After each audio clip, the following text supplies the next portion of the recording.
Hi everybody, I'm super excited to be doing this video. So today we're going to talk about Grand Seiko's collection of watches at 38 millimeters and under.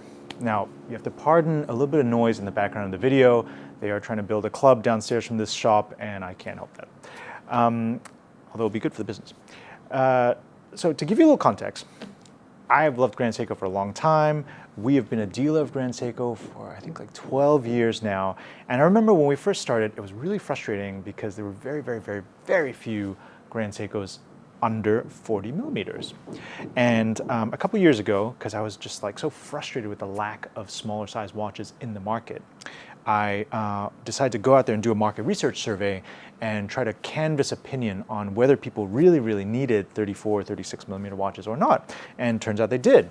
And the first time I published those results, I contacted my friends at Grand Seiko and offered to do a presentation of my research, and they accepted. And so this was probably like longer, maybe 5 years ago.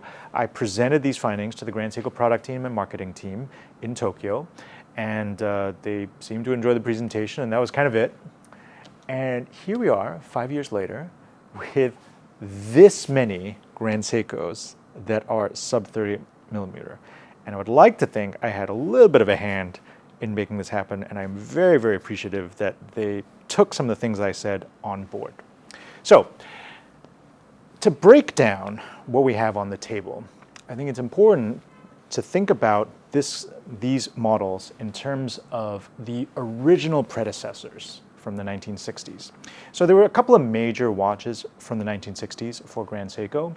The Grand Seiko First, which was the first watch they produced in 1960, has a design lineage that continues all the way to today, and there are watches that still follow that design. Similarly, there's the 44GS. The 44GS is one of the foundational models of Grand Seiko's kind of new design language with large flanks and very angular shapes rather than the traditional round shape that you find in European watchmaking. Then there's the 62GS, which was the first automatic watch that they ever produced.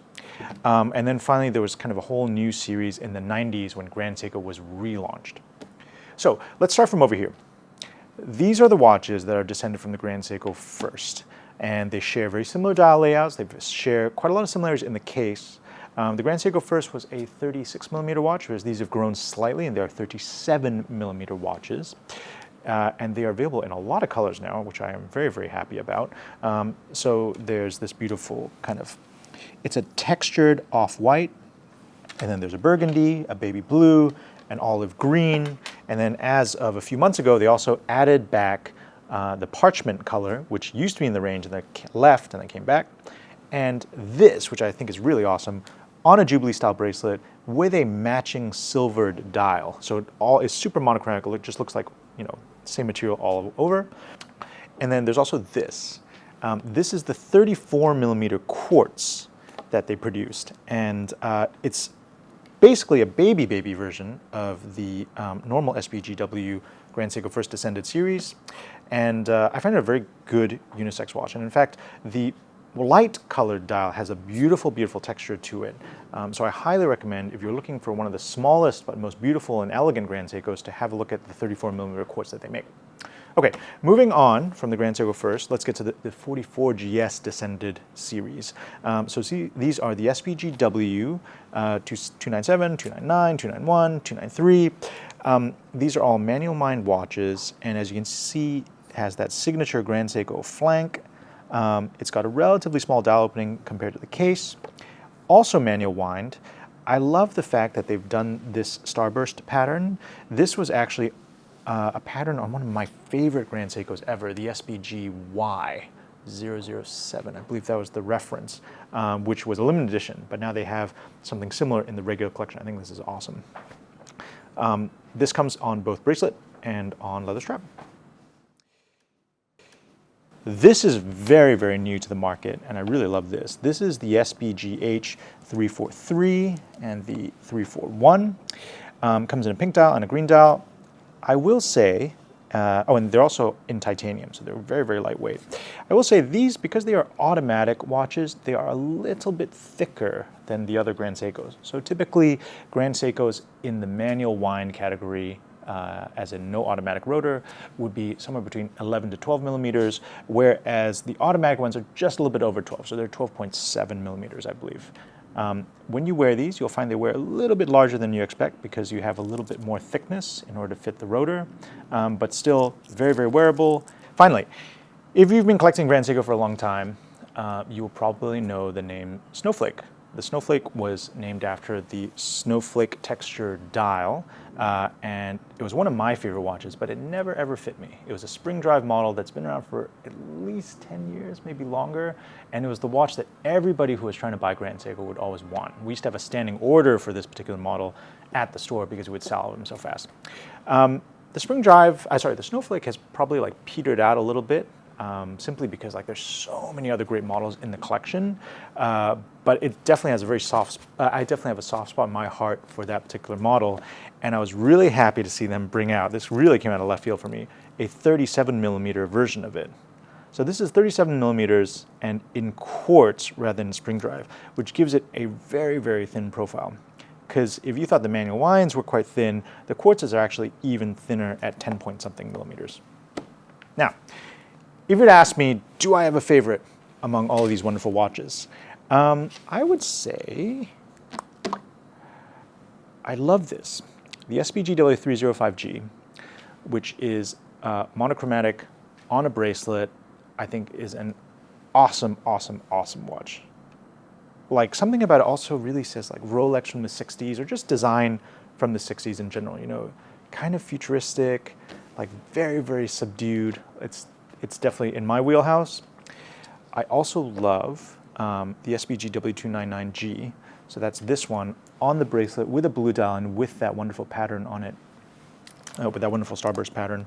And the slightly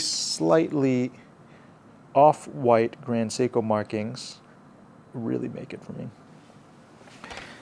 The green dial is interesting. I like the pink dial a little bit better, and I have had this style of pink dial matched with brown straps, and it looks really good. Like it takes a little bit of the pastelness out of the pink and makes it a very different watch once you sit it with a brown leather strap.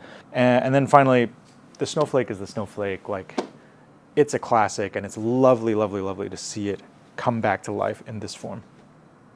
All right, now the Armoury in Hong Kong has all of these watches available for viewing, available for purchase, as of right now, for the rest of the month. Basically, the distributor locally has lent us the entire collection so that we can show our customers just how great sub 38 millimeter Grand Seiko can be. There are a few things that you might say are missing from this collection.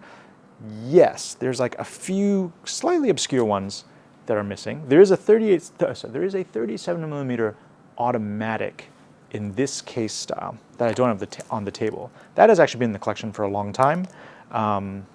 If you want it, I can get it in on request. There's also the Thin Dress series. The Thin Dress series is wonderful. It is 38.5 millimeters, and that's why I didn't include it in this roundup. But the Thin Dress series is excellent. It's manual wind, and it's also available as a spring drive. Definitely worth checking out. For me, I always found it wore closer to a 39 than a 38, so I decided to leave it out of this roundup. And then there's also the Grand Seiko Firsts in the 38 millimeter series.